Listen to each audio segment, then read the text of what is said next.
Pakistan's political and legal landscape saw multiple developments on Monday, spanning parliamentary debate, court rulings, market volatility, and security operations. In the Senate, lawmakers from the Pakistan People's Party voiced strong opposition to recent remarks, suggesting the creation of a separate province comprising Karachi. PPP Senator Sharif Rahman told the upper house that Karachi was an inseparable part of Sindh and warned that altering provincial boundaries was a constitutional matter requiring a two-thirds majority. She criticized statements attributed to federal ministers linked to the Muttahida Qawmi Movement, Pakistan, calling such proposals unconstitutional and a threat to federal unity. Pakistan اور سندھ کا تقسیم پاکستان کی تقسیم کی بات شروع ہو جاتی ہے. پاکستان کا قدیم بندرگاہ سندھ سے منسلک ہے، وہ کراچی کا شہر ہے، کوئی آج نہیں بنا، صدیوں سے بنتا چلا جا رہا ہے، وہاں لوگ آتے چلے جا رہے ہیں، ہر علاقے کے باشندے آئے ہیں، یہاں تک کہ افغانستان سے، ایران سے، پاکستان کے اپنے، اور ظاہر ہے ہندوستان کی جب تقسیم ہوئی تو سب تو ہمارے دوست بھائی بہن وہیں آئے. ہمارے خاندانوں نے مہمانداری کی، میرے والد کے خاندان نے کی، کیمپوں میں روز ہم پہنچاتے تھے، اور کوئی ہماری نظر میں کوئی ایسا نہیں ہے جو سندھ کا باشندہ نہیں ہو. شہید ذوالفقار علی بھٹو نے ہمیشہ یہ کہا ہے کہ جو بھی ہو، ہم نسلی بنیاد پر کوئی بات پیپلز پارٹی نہیں کرے گی. ہم کبھی الاؤ بھی نہیں کرتے کوئی نسل کی بنیاد پر، نہ لسانیت کی بنیاد پر، no ethnicity, race, gender, colour, sex, ہم اس چیزوں پہ بات ہی نہیں کرتے. اور اگر کوئی تقسیم کی کوشش کرتا ہے تو ہم ایک سیسا پلائی دیوار بن کے کھڑے ہو جاتے ہیں. اگر ان کو کوئی جمہوری طریقے سے کرنا ہے تو اپنے اکثریت لائیں اور پھر بات کریں اور بتائیں کہ کس طرح بہتری لائیں گے. ہم سب مل بیٹھ کے، ہم نے ابھی اس وقت بڑا احسن بات چیت ہوئی ہے، ڈائیلاگ کی بات ہوئی ہے، ڈیڈ لاک تو کوئی نہیں چاہتا، لیکن سندھ کے حوالے سے جب دیکھیں یہ بیک ڈور پالیٹکس کی جاتی ہے. اور میں بیک ڈور اس لیے کہہ رہی ہوں کسی کی تذلیل نہیں کرنے، بیک ڈور اس لیے کہہ رہی ہوں کیونکہ آبویسلی بیک ڈور کے علاوہ اور کیا ہو سکتا ہے، کیونکہ جمہور کے حوالے سے تو اکثریت سندھ کی پیپلز پارٹی کے پاس ہے. اگر یہ بات کسی کو بری لگ رہی ہے تو وہ جد و جہد کریں، جمہوری سٹرگل کریں، کھائیں جس طرح ہمارے جیالوں نے کوڑے کھائیں، سامنا کریں ہر چیز کا. ہمارے تو شرافت پر اتنی سیاست نہ کریں، کیونکہ سب کو پتہ ہے پیپلز پارٹی کسی کو پابند سلاست نہیں کرے گی. MQMP Senator Khalida Deeb rejected the Sindh Assembly's earlier resolution on the issue, saying her party had not advocated dividing Sindh but supported the idea of administrative units across provinces. یہاں پر ضروری سمجھتی ہوں کہ سندھ کی تقسیم ان کے ذہنوں پر پتہ نہیں کیوں سوار ہے. ہم نے آئین اور قانون کے مطابق ایک انتظامی یونٹ بنانے کی بات کی ہے، جو آئین، پاکستان کا آئین اور قانون اس بات کی اجازت دیتا ہے کہ جب مسائل بڑھ جائیں، آبادی بڑھ جائے تو انتظامی یونٹ بن سکتے ہیں، اور انتظامی یونٹ کی ہی بات کی گئی ہے. سندھ کو تقسیم کرنے کی بات تو انہوں نے کی ہے، انہوں نے شہری اور دیہی سندھ کو میں تقسیم کیا. ہر ایڈورٹائز پر جو حکومتی طور پر جو اخبارات میں پبلش ہوتی ہیں، جابز، اس پر لکھا ہوتا ہے کہ شہری علاقوں کے لوگ، خاص طور پر کراچی کے لوگ اپلائی نہ کریں. آپ سندھ سیکریٹریٹ میں چلے جائیں، آپ کو وہاں ریشو پتہ چل جائے گا. وہاں 90% لوگ سندھی بیٹھے ہوئے ہیں. مہاجروں کے لیے یا اردو بولنے والوں کے لیے وہاں پر کوئی جگہ نہیں ہے. یہ تقسیم کس نے کی ہے؟ یہ تقسیم ہم نے نہیں کی. کوٹا سسٹم کون لایا؟ کوٹا سسٹم پر عمل کون کروا رہا ہے؟ یہ ہم نے نہیں کیا، یہ سندھ حکومت نے کیا.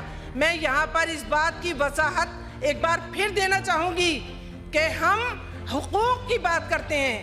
آپ سندھ کی حکومت میں رہتے ہوئے، سندھ کے حدود اربع میں رہتے ہوئے ہمیں ہمارے حقوق دیجئے. ہمیں کسی بات سے کوئی مطلب نہیں ہے. ہمارے حقوق پر لیکن اگر قبضہ کیا جائے گا، ہمارے نوجوانوں کو تعلیم یافتہ ہوتے ہوئے انہیں نوکریاں نہیں دی جائیں گی، ہمارے اوپر زندگی کے دروازے بند کیے جائیں گے، بنیادی سہولتوں سے محروم رکھا جائے گا، تو ہم انتظامی یونٹ بنانے کی بات کریں گے. تقسیم سندھ کو کرنے کی بات ہم نے کبھی نہیں کی. لیکن جو قرارداد منظور ہوئی ہے وہ پاکستان کے آئین اور پاکستان کے قانون کے خلاف ورزی ہے. انتظامی یونٹ کا کے لیے پاکستان کا آئین بھی کہتا ہے, پاکستان کا قانون بھی کہتا ہے, اور پورے پاکستان میں اس بات کی گونج سنائی دے رہی ہے کہ ہر صوبے میں انتظامی یونٹ بنائے جائیں. بلوچستان کے ساتھ زیادتیاں ہو رہی ہیں, بلوچستان میں انتظامی یونٹ بنائے جائیں. پنجاب میں زیادتیاں ہو رہی ہیں, پنجاب میں جن لوگوں کا ایک سرائیکی صوبے کی بات ہو رہی ہے یا نہیں ہو رہی پنجاب میں, وہاں کیوں نہیں کہا جاتا کہ پنجاب کو تقسیم کرنے کی بات ہو رہی ہے؟ انتظامی یونٹ پاکستان کے شہریوں کا حق ہے. آئین اور قانون انہیں اس بات کی اجازت دیتا ہے کہ انتظامی یونٹ بنائے جائیں, اور ہم نے کبھی بھی انتظامی یونٹ کی مخالفت نہیں کی. ہم پاکستان کی حدود میں رہتے ہیں, پاکستان ہم نے بنایا ہے. ہم پاکستان کے صوبوں کو توڑنے کی بات کیسے کریں گے؟ ہم کبھی بھی نہیں کرتے. یہ ان لوگوں کے اپنے ذہن کی اختراع ہے. پاکستان میں ابھی انہوں نے کہا کہ 3 میئر رہے اور انہوں نے وہ ڈیولپمنٹ نہیں کی جو 3 سالوں میں انہوں نے کی. 3 سالوں میں آپ دیکھیے کراچی کھنڈر بن گیا. مصطفیٰ کمال کے زمانے کے ڈیولپمنٹ کو آپ اپنے سامنے رکھ لیں اور آج کے دور کے ڈیولپمنٹ کو اپنے سامنے رکھ لیں. وزیر اعلیٰ سندھ کے پاس کتنے محکمے ہیں؟ کیا کوئی کیپیبل پرسن ان کے پاس نہیں ہے کہ وہ دوسرے محکمے دوسرے لوگوں کو دے سکے؟